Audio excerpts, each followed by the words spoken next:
The House of Haleth is the next faction we're looking into in the unit showcase series I'm doing for Silmarillion Total War. This is a ambush heavy faction with a lot of javelins, a lot of sneaky beaky tactics. This is a human faction, and the House of Haleth is located just at the northwestern tip of the realm of Doriath in a forest called the Forest of Brethil. It's the Forest of Brethil, and that's where these people reside. They do have a lot of good troops in here. And one thing to note as well, the House of Haleth is famous for a specific person, the woman, Haleth, the female who was the leader of these peoples back in the day, in the first stage. I'm not exactly sure what years she ruled the people, but she is known to be a fierce warrior, and she is also known to have had a female bodyguard battalion, and we do have a pretty solid female unit in this roster that we're going to take a look at as well. So I do like that reflects Haleth, the female commander of the Haladin forces. Let's take a look at this roster. Let's begin with the basic spears. The Warder of Brethil. Let's take a look at their stats here. 4 attack, charge bonus of 5, total defense of 18, effective against armor. I didn't know that. That's actually pretty solid for being a spear unit. Then I guess these spears are actually really good. 4 attack, 18 defense, and effective against armor for a spear. That's really good. They cannot do a shield wall though, but effective against armor for a spear. That's insane. I mean, they're gonna perform well. They certainly will with their effective against armor trait that they do have. And look at this. This is the captain as well, the guy here with the horns, looking badass. Pretty nice, I have to say. One thing to note as well. I'm going to show you the armor upgrades at a later stage of the video. I'm just going to show you the basic troops first, and then I'm going to show you the armor upgrades as well. So I haven't forgotten about that. I'm going to show them later. I just want to go through the basic units first to avoid any confusion in the stats. So there we go. Rigswire of Brethil is the next unit, and this is a javelin unit, and they don't have too much ammunition. I think that they have like 2 javelins per guy, so just throw your javelins and send them into melee. They have 8 attack, 10 defense, 10 missile attack, which is not armor piercing. So, but they can still do a lot of damage with the 10 missile attack that they do have. Use the javelins, send them into combat, and use them accordingly. Really cool unit as well. Cool helmets, cool design overall. And then we have the Frisoir of Brethil. This is your main arch unit. 2 melee attack, 4 missile attack, and a 17 total defense. They have a shield. The defense skill is 8 and their armor is 4. This is a solid starting archer with a defense of 17. And they also have a spear and a shield as their secondary weapon, so they can actually counter cavalry charges pretty well. They can use the sharpened stakes, bonus fighting cavalry, because of the fact that they're spears as their secondary. I mean, these archers are insane for being a first tier archer. Their missile is not the best in the world, but they're spears. That's insane. And they can counter cavalry. And cavalry is going to want to go for these archers. That's what the cab want to do. They want to destroy archers. So a really solid starting archer unit to go with.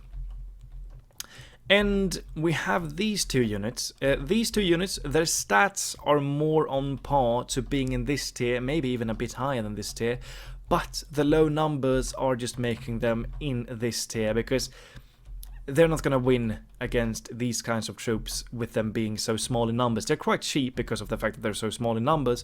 It's basically these 2 cavalry units, but it's them being dismounted. And the unit size reflects that. Let's take a look at the stats on these 2 units. They're really good, but small sizes, as I've said. Let's take a look at the dismounted Volksreiter Dragoons. 13 melee attack, 22 total defense, 7 missile, charge of 10. Can you sharpen stakes? I mean, a really good unit. The soldier count though, the battalion size is letting them down. That's why I'm putting them here in this tier. But in terms of stats, they should really be up here. But look at that, recruitment costs are really cheap. Really a solid unit, dismounted, can do a lot of damage even though they're low numbers. Solid archer all across the board. Let's take a look at these javelins as well. Dismounted Marthraut of Malduin. Melee attack of 6, missile attack of 3. These are javelins, these are armor-piercing javelins. They have a lot of ammunition as well. They're meant to harass and whittle down your opponents before they reach you. Just use them as that, and then later send them into melee, because they're really potent melee fighters. 6 attack and 27 defense, that's really good. Use them in melee as soon as they're done with the javelins, but try and use all of your javelins before you send them in. Once again, pretty cheap, 485 gold coins, only 60 guys per battalion, and they look pretty cool as well with their shields. Really a good unit, but small battalion once again. Let's take a look at the cavalry units, the same as these but on a horse.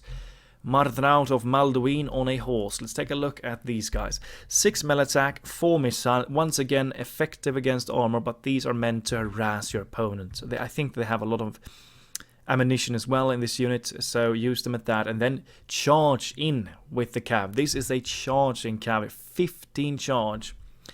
As soon as you're out of javelins, charge them. Go for circle charge in the back of units, and they should perform really, really well with their 15 charge. They have a 27 defense as well, so a really good, versatile cavalry unit. Good at throwing things and good at charging things, and a high defense to go with it. Really solid cavalry. And of course we have the archer variant as well. 7 missile, 21 defense, 13 melee attack. As soon as you're done with your arrows, you can actually use these guys for charging. Not the best charge in the world, but you can still charge with them against archers. And you can also use them as a prolonged melee fighter. So once again, the cavalry that you do get are really solid. Use them accordingly and you should fare pretty well. And they look once again cool. There's a really Rohirric vibe across this nation, I have to say. Cool looking human faction. Let's go through to the next one. The Huskarlar of Thargelion. This is an axe throwing unit. 11 missile attack, 13 melee attack, 21 defense, 123 battalion size. I mean, they're on par with these guys, but their battalion size is just so much stronger. They cost a little bit more as well to reflect that. Use them to to throw things. Throw your axes at the enemy. They're not effective against armor, but they still have a high missile attack here of 11. So use them as axe throwers and then send them into melee, because they're going to perform well in melee as well. And look at these units. Look at the design. A Viking vibe on these units. Look at the helmets. Look at the axes. 2 axes there. I mean, cool unit. Really a cool unit. It looks like Vikings. Really nice unit design there, I have to say. And then we come to your dedicated melee unit in this tier, the Swerda of Thargelion. And look at the Rohirric vibe here. They look a lot like Rohirric units here. Look at the shields. Look at those shields. A solid sword and board unit. 9 attack, 23 defense, a charge of 3. These are meant to hold the line. Hold the line with these units and use your cavalry and javelins to do the damage. These are no damage dealers, they're meant to hold the line. And they're pretty good at it. 23 defense is okay. And that's that tier. Let us also look at the ballista here, because the ballista, it's funny, because you're bordering the realm of Doriath. You're located at the forest of Brethil, and it's just at the tip of the northwestern point of Doriath. And you actually get a little bit of influence from Doriath here. Your ballista crew is an elven unit, the axe guard of the region. A Doriath unit, and they look really cool, I have to say. Look at the helmets. Oh my lord, the elves in this game are insane. Doriath axe guards are your ballista shooters. So when you're done with your ammunition on the ballista, you can use these soldiers. 22 defense, attack versus troops. I'm not sure if that is the ballista attack. I think it might be. But these axe guards are good in melee. You only get 50 of them though, so they're not going to perform any miracle. But you do know that you can at least get some damage done as soon as you're done with your ammunition on the ballista with these units. They're good in melee as well. So you get some elves in your roster. And then we come to this unit, the chariot. Walsreithe Wain Riders. This is a archer chariot unit. And chariots, you know, I think a lot of you know how they work. If you look at the stats, you really want to put them at the uber elite tier because of the fact that they have 6 hit points. But don't let the hit points fool you, because chariots will go down incredibly fast if they're stuck in prolonged melee. They can do an insane amount of damage if you charge and charge and charge, but do not let them get stuck in prolonged melee, because they're gonna die like flies. You have to be careful with them, and if you are careful with them, they're gonna do so much damage. Just play safe with them, go in charge, and then rush out. Don't get stuck in a prolonged fight. They can still do a lot of damage in a prolonged fight, but they're gonna die so incredibly fast. They have 6 hit points, 17 defense, melee attack of 8, charge of 7, and a missile attack of 10. Really solid stats overall, but once again, try and not get them to be stuck in a melee scrap, because they're gonna fall. You can trust me on that. And looking at the elite tier, we have this unit, the Berserker style units, the Ulfedin of FL Brandir, not Brandil. 18 attack, 20 charge, total defense of 10. That's insanely weak, but they have 2 hit points. Try and, if you can, if it's possible in the campaign map later to upgrade their armor, please do. They have 0 armor. They have 2 in shield. I'm not sure. Did they even have a shield? I don't think so. They are going to fall like flies to archer fire, but they can do an insane amount of damage to your enemies. They can go berserk. They're effective against armor. I mean, they can do so much damage against anyone. Avoid missile fire and send them into combat, and they should slaughter a lot of things coming against them. Their defense is only 10 though. That's really weak. If you get hit by archers or javelins, these units are gonna fall like flies. Try and avoid that. Really cool berserking style unit. Looks like the Germanic berserkers almost. There we go. And also you do have a heavy hitting javelin unit at this tier. The Daurvarda of FL Brandir. These are your elite javelins. They only have 2 javelins per man, but they're armor piercing. They have a 12 missile attack. If you throw these javelins at the Balrogs, they are going to fall. Armor piercing, 12 missile attack. These javelins are insane in terms of dealing damage. And they're really good after they're done with their javelins as well. They have a 19 melee attack and a 28 total defense. And they can be upgraded as well in terms of armor. I'm going to show you that later. They have an axe as their secondary weapon. I wonder if that axe is also armor piercing. If the axe is also armor piercing, they're going to be even better. This is a really solid elite unit for you. And really expensive as well. They cost 1.275 coins. So they're really expensive, but they're really powerful. And then, of course, we have the females of the Haladin, reflecting on, of course, one of your female leaders. That I'm not sure if Haleth is going to be the faction leader at the time when the campaign starts, but Haleth is a famous female from this nation, and this unit really reflects her, I would say. The Skjaldmeyr of Haleth, the Shield Maidens of Haleth. These are women, and these women are anti-monster units. They are not effective against armor with their throwing axes, but they have a hidden bonus against monsters and beasts with their throwing axes. They might even have a hidden bonus against the beasts in melee as well. Because it shows in the menu screen when you pick the troops, you can scroll over the unit and it says that they are bonus against monsters. So these units have a bonus against monsters. They are particularly useful at felling large beasts and monsters. They have a hidden bonus against monsters. 16 missile attack with a bonus against monsters. These shield maidens are going to destroy the Balrogs, the trolls, and maybe even Sauron as well. 16 melee attack, 25 defense, 2 hit points. Really, really powerful elite unit. And this is likely maybe going to be your bodyguards in the future. I'm expecting.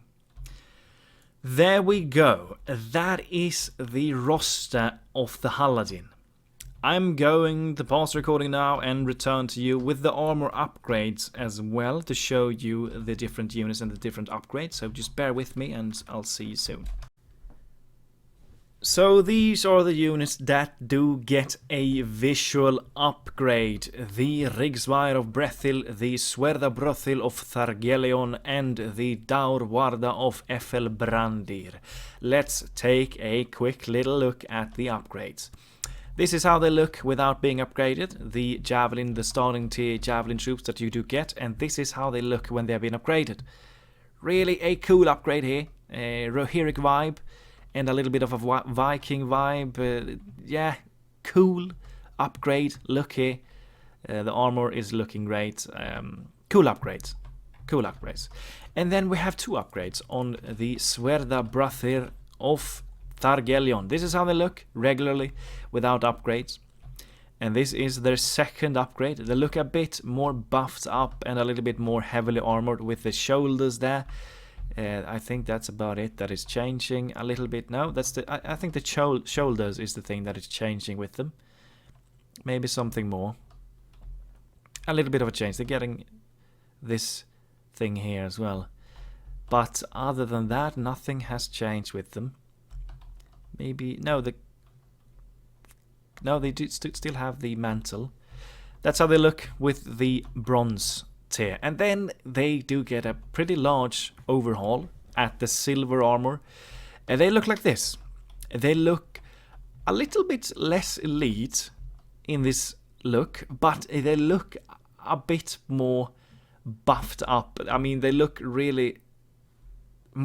more armored, but I wouldn't say that they look as elite as these guys are looking. I'm not sure. I'm conflicted here. Is this the unit that looks better? And I don't know. Should it be the first look of the unit and then this should be the final form?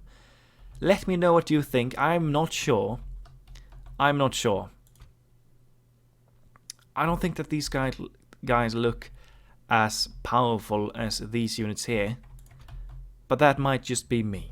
Let me know what you think. But this is how they look when they have been upgraded to the max. And then we have my favorite. This unit really looks cool when they have been upgraded to the max. This is how they look at the start without upgrades. And this is their secondary look. I'm not sure if anything is really changing here. They look about the same. No, they're getting a few. No, they're getting helmets. They're getting helmets. That's the thing that is changing.